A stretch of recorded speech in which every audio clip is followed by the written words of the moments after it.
Moi, j'aimerais rester sur ce mot de l'acculturation. Là, on a beaucoup parlé justement de cette notion autour du capital humain dans le secteur du numérique.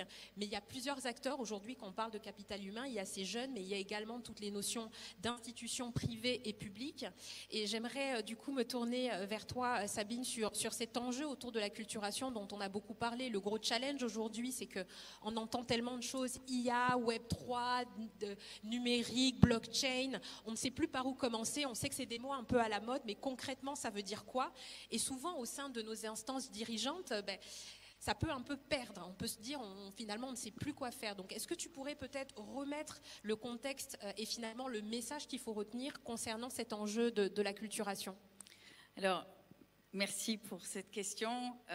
Et en plus, je voulais rebondir sur ce qu'avait dit Douglas tout à l'heure sur l'ambition de 10 000 codeurs, de justement que finalement ce capital humain soit potentiellement une ressource pour les territoires pour revoir en fait la copie peut-être de la gestion territoriale en insérant des jeunes sur des projets.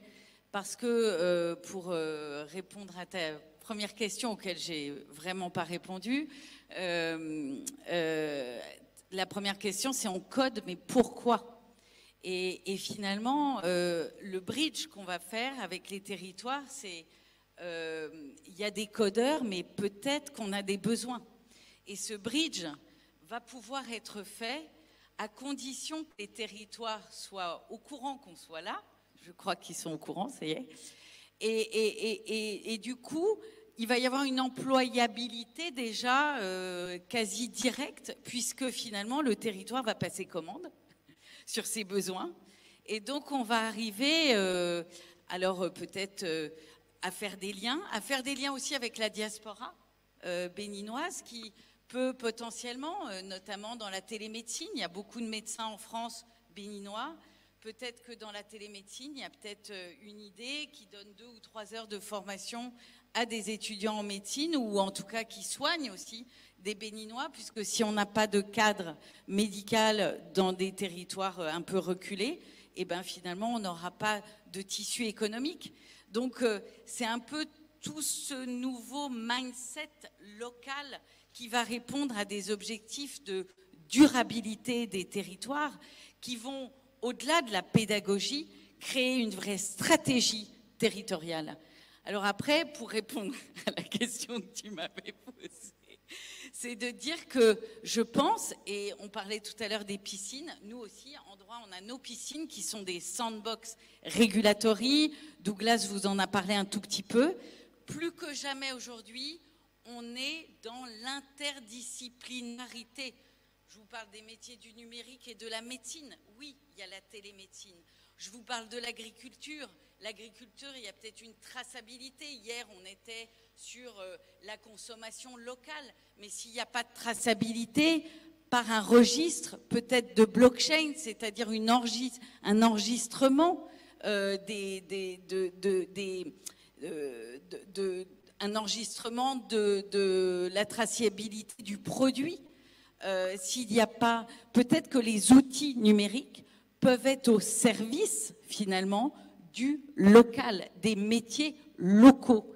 Et c'est vrai qu'aujourd'hui, le Bénin, qui est un poumon, qui potentiellement peut devenir un hub avec des partenaires comme 10 000 codeurs, Simplon ou Epitech, eh ben on peut avancer ensemble et l'employabilité et votre formation, et on est vraiment à votre disposition après ce panel pour y répondre, votre formation, elle a du sens, elle devient éthique, elle devient durable, elle répond aux objectifs des Nations Unies.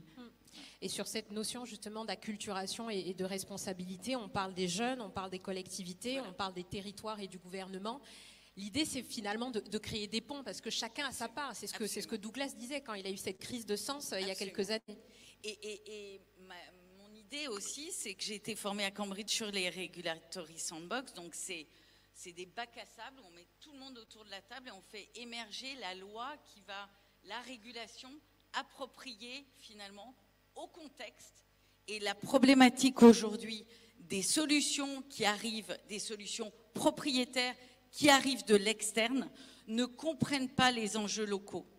Avec des acteurs locaux, on est sûr qu'on contextualise un ensemble win-win où on a le local et finalement le numérique au service de ce local pour une performance économique qui n'enferme pas la donnée, notre intégrité numérique dans des plateformes propriétaires qui nous